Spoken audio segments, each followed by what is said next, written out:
Au 8e jour de notre périple, nous décidâmes de rester à la trouée des pics pour investiguer plus en profondeur ces arches saintes que nous avions aperçues la veille avant d'installer notre campement. Bien reposés comme nous l'étions, nous avions récupéré l'intégralité de notre énergie nécessaire à toutes sortes d'investigations, d'actions, de voyages et de combats, bien sûr.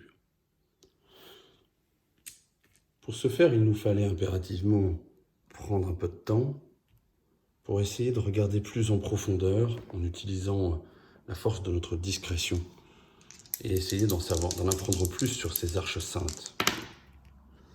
Notre recherche se solda rapidement par un succès.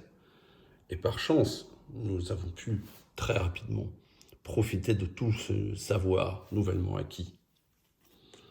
Qu'allons-nous y gagner? En fait, c'était assez simple. Nous avions la possibilité de profiter d'or ou de fouiller les lieux. Et par ailleurs, soit nous restions sur toutes les rumeurs qu'on avait entendues autour de ces arches saintes, soit nous pouvions en profiter pour gagner un titre, une sorte de haut fait local. Après une discussion avec la barbare, nous décidâmes d'essayer d'améliorer un peu notre inventaire en fouillant un petit peu sur place pour essayer de trouver quelque chose qui pourrait nous aider dans la suite de notre aventure. Bien nous en prit, car nous réussîmes à trouver 2 pièces d'or supplémentaires en fouillant dans les arches saintes. Par ailleurs, nous conservâmes le souvenir des rumeurs qui tournaient autour des arches saintes. Autant de choses qui nous aideraient, puisque les rumeurs en plaine, les rumeurs en montagne, et bien sûr, les ennemis vaincus, pourraient nous aider à en apprendre plus sur l'intégralité de notre aventure et sur la quête que nous essayions de poursuivre autour de la forteresse. Les arches saintes ont par ailleurs une particularité extrêmement intéressante qui nous permet de nous déplacer sur n'importe quelle région de forêt. Il était donc venu le moment où nous pouvions imaginer entreprendre un voyage à très grande distance, contrairement à ce que nous étions capables de faire habituellement. Bien sûr, nous déplacer dans une région tombée à l'ombre aurait pu être intéressante pour en faire quelque chose et en repartir. Ceci dit, il était difficile d'imaginer une forêt qui puisse accueillir l'ombre et nous accueillir en même temps. La seule forêt ayant déjà succombé à l'ombre était le bois dissimulé à ce moment-là de l'histoire de Killforce. Et je ne voyais absolument aucun intérêt de nous y diriger nos pas. Par contre, il aurait pu être intéressant de nous déplacer dans le vieux bois, par exemple. Pourquoi? Parce que c'est une région de forêt, bien sûr, mais que par ailleurs, elle contient un raccourci tout à fait profitable vers le sombre bourbier. Le risque, c'est que le sombre bourbier ayant lui-même succombé à l'ombre, le temps de l'atteindre, nous risquions d'y passer la nuit, ce qui n'est jamais une excellente idée. Un lieu tombé à l'ombre vous fait perdre beaucoup trop d'énergie, ne garantit pas votre sommeil, trouble votre repos et vous laisse fatigué avec encore moins de santé que la veille. Non, décidément, il fallait probablement peut-être plutôt viser une forêt qui nous rapprocherait des zones où se trouvaient les acolytes du marquis de souffrance. C'est donc là que nous décidâmes d'orienter nos pas. Et en utilisant le système d'arches saintes, nous nous retrouvâmes rapidement dans la clairière cachée. Arrivé dans cette clairière, ce voyage, même s'il ne nous avait coûté aucune forme d'énergie ou de fatigue, tout de suite se révéla quelque chose. Nous trouvâmes immédiatement un lieu de répit, ce genre de lieu où on peut se ressourcer, retrouver l'énergie, la santé. C'est peut-être une excellente chose qu'un lieu de cette sorte nous soit révélé dans la clairière cachée. Cela pourrait nous être extrêmement utile dans la suite de notre périple. La grande question était de savoir si nous irions jusque dans la zone avoisinante, vers le sculpteur de souffrance. À vrai dire, il y avait quelque chose d'intéressant, une sorte de proposition du destin, tout à fait profitable. Pour vaincre le sculpteur de souffrance, il faut le faire un sacrifice de santé. Et il se trouve que, juste à proximité, nous avions peut-être un moyen de récupérer un peu de cette santé. Il y aurait donc quelque chose à y gagner, probablement. Nous décidâmes alors d'utiliser un peu de notre temps pour voyager jusqu'à cette zone de la flèche de Thor. Et nous basculâmes dans cette région-là. Enfin, nous perdîmes les 2 points de santé nécessaires à la réalisation de notre action, à savoir débarrasser la terre de Killforce du sculpteur de souffrance. Une bonne chose de faite. Cela éviterait probablement, dans un de nos futurs combats, à ce que le marquis de souffrance ne gagne trop de santé en profitant de notre propre faiblesse et de nos propres blessures. Excellente chose donc, mais il nous fallait impérativement quitter la zone sous peine de perdre encore un point de santé. Par chance, nous avions conservé le poney que le mendiant nous avait permis d'acquérir, ce qui nous permit de repartir dans la clairière cachée. Quoique, c'était-ce vraiment vers la clairière cachée? Oh, je ne sais plus bien. Non, je crois que c'est le moment où nous avons plutôt choisi de partir à la porte des rois. Oui, la porte des rois, celle qui m'avait vu naître. Le meilleur moyen de regagner un peu de santé et de se sentir mieux.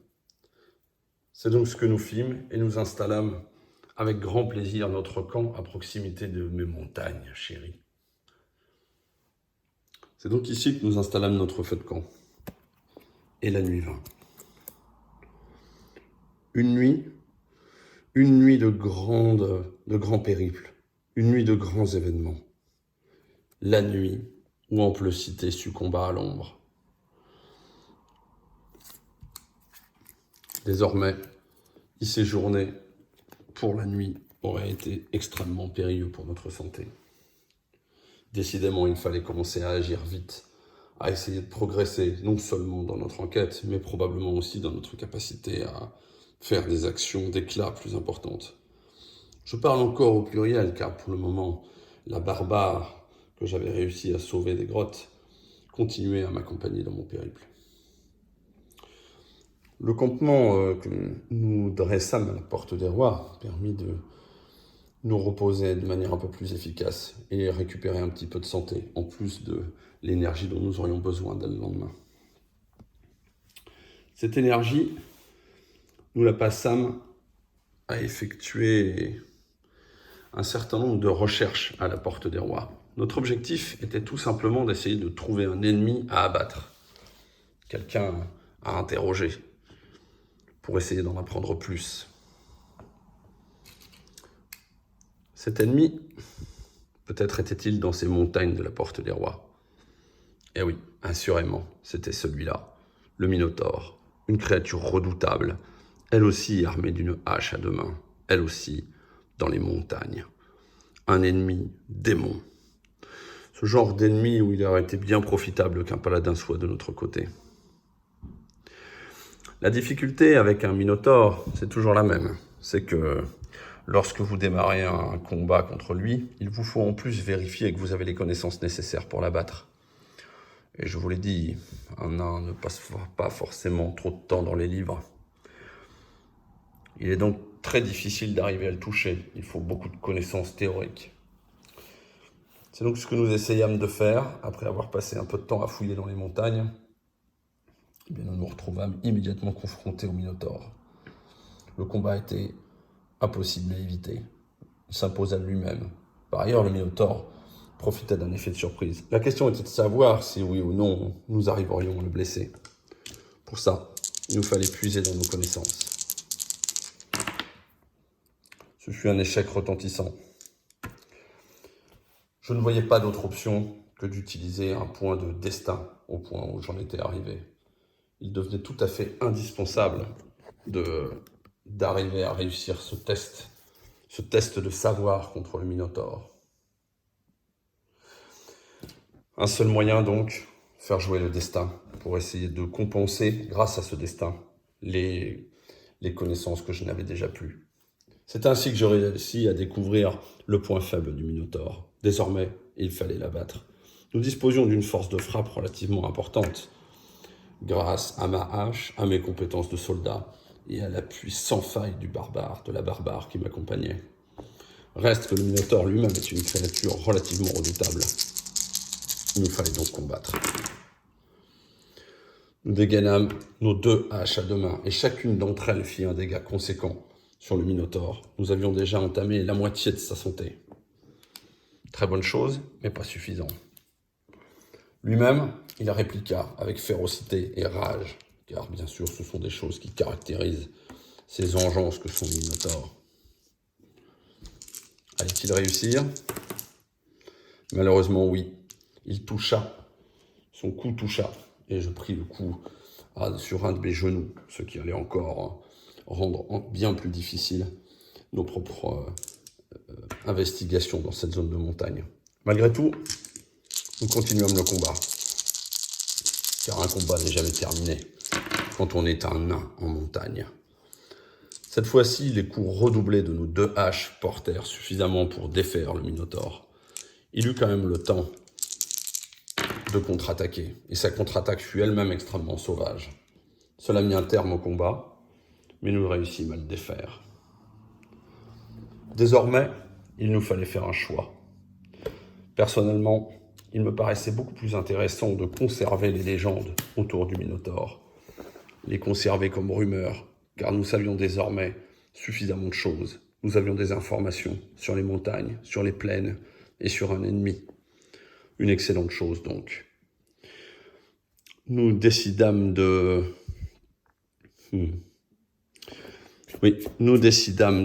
d'essayer de fouiller son cadavre à la recherche de quelque chose qui pourrait nous être utile. Même si c'était probablement risqué, et nous aurions pu trouver une grande quantité d'or sur le corps du Minotaure. Mais parfois, l'or ne fait pas tout.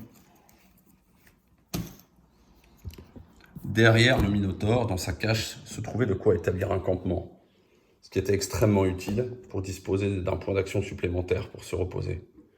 Nous plantâmes cette tente, ce qui nous permit de récupérer un petit peu plus de santé. Par ailleurs, et comme nous allions entamer un campement dans la montagne, je décidai d'utiliser mon collier de richesse pour générer une nouvelle pièce d'or. Nous étions maintenant riches à souhait. Et enfin, vu que le campement se faisait dans une montagne, nous allions pouvoir profiter de cette montagne pour mieux nous reposer. Pendant que nous nous reposions, cette nuit-là, se produisit un nouvel événement lié à l'arrivée de l'ombre sur Killforce. La vallée des vents fut particulièrement touchée cette nuit-là par l'influence néfaste du marquis de Souffrance. Oui, la vallée des vents a beau être un endroit qui est loin, il a toute ma sympathie grâce aux montagnes qui l'entourent. J'entendis parler là-bas par mes vieux sachants de la Porte des Rois, d'une caserne d'orques qui s'était installée sur place. Quelque chose qu'il serait peut-être judicieux d'aller investiguer. Un lieu, un donjon. Mais tout cela devrait attendre, à minima le lendemain. Encore une grande journée, nous l'espérions en tout cas. Cette grande journée, en tout cas, elle le fut pour nous, car c'est la première journée où je profitais de mon passage à la Porte des Rois pour faire inscrire l'ensemble des hauts faits que nous avions accomplis, la barbare et moi-même. Bien sûr, ça coûte de l'argent de faire ce genre de choses, et il faut prendre le temps nécessaire pour essayer de trouver un vieux scribe qui est capable de vous écouter. Il faut également le payer en monnaie sonnante et trébuchante. Et là encore, mon collier de richesse me fut extrêmement utile pour régénérer un peu de l'or que j'étais en train de dépenser. Quel est l'avantage de perdre du temps et de l'argent, me direz-vous? Eh bien, c'est simple. Tout le temps que vous passez à discuter avec ce barde, eh bien, vous pouvez lui raconter tout ce que vous avez fait. Et c'est ce que je fis. Je parlais des plaines que nous avions parcourues, des recherches que nous avions faites sur ces fameux villages qui étaient assaillis. Je parlais des montagnes que nous avions parcourues dans tous les sens, en particulier des hautes falaises, même si nos recherches y étaient restées plutôt vaines. Et enfin, je parlais de l'ennemi, du Minotaure, que nous avions défait la veille. De toutes ces rumeurs-là, nous en tirâmes quelque chose d'extrêmement précieux. Oui, car désormais, je sentais plus d'énergie en moi, plus de force, plus de vigueur, quelque chose de plus entier. Je savais que je pourrais profiter d'une source d'énergie plus importante. Par ailleurs, en parlant de tout cela, avec le scribe qui notait les choses, je sentis que de nouveaux traits de caractère apparaissaient chez moi. Des choses qui pourraient nous aider. Et je sentis notamment que tout mon entraînement militaire pourrait m'aider à développer des talents de pugiliste. Ce genre de talents qui, une fois par combat, vous permettent parfois de renverser le cours du destin. Voilà, ce fut la première partie de notre journée. Et désormais, nous savions que la première partie de notre aventure était passée. En échangeant avec le barde, il nous apprit que l'ennemi, furieux de nos efforts pour soulever le peuple et furieux de toute la progression que nous avions faite dans notre enquête, était en train d'envoyer ses troupes à notre poursuite pour nous capturer et écraser notre rébellion naissante.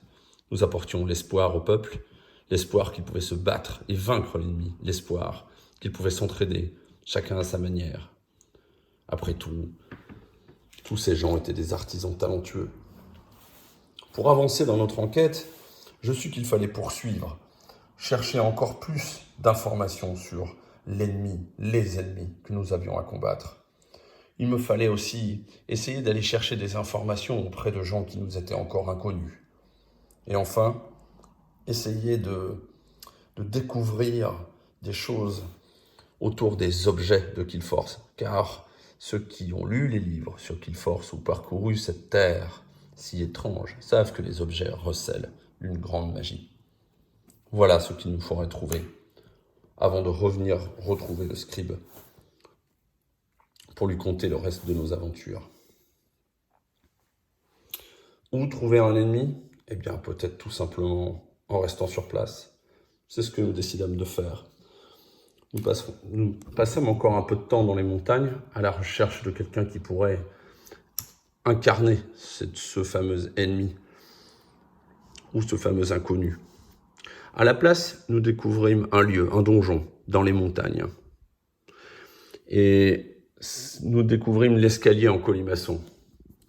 Il est très particulier, l'escalier en colimaçon de la Porte des Rois, car il peut vous mener à peu près n'importe où, sous réserve de dépenser le point d'action qui vous servira pour vos déplacements. J'étais tout à fait intéressé par l'optique de prendre cet escalier en colimaçon, mais j'avoue qu'à ce stade, je ne savais pas encore bien décider où allait se trouver la prochaine étape de notre périple. Je mis donc en pause pendant encore quelques temps notre décision. Juste le temps, en reparlant avec le scribe, de passer en revue l'ensemble de la carte de Killforce telle qu'elle est connue. L'idéal aurait été de se retrouver sur une région de montagne, afin de mieux nous reposer, pouvoir profiter de cet afflux d'énergie dont je parlais juste avant, et qui était lié au fait de raconter nos hauts faits et de progresser. Il ne restait finalement que peu d'endroits susceptibles d'accueillir un déplacement de ce type. La trouée des pics. Nous utilisâmes donc le temps et l'énergie qui nous restaient dans cette journée pour nous déplacer directement, grâce à l'escalier en colimaçon, jusqu'à la trouée des pics. Et c'est à cet endroit que nous établîmes notre campement pour la nuit. Durant cette nuit, encore un événement se produit. Nous apprîmes en fait sur place que le vieux bois qui était déjà entouré de pénombre à cause du bois dissimulé et de la vallée des vents, était lui aussi en train de passer à l'ombre. Par ailleurs, cette nuit-là fut également la nuit où la neige givrante qui recouvrait tous les lieux où se trouvaient des quêtes fut remplacée par un coup de vent assez important. Cela allait forcément gêner notre progression puisque nous cherchions des inconnus et que les coups de vent freinent la progression de ceux qui veulent en savoir plus sur les inconnus, justement.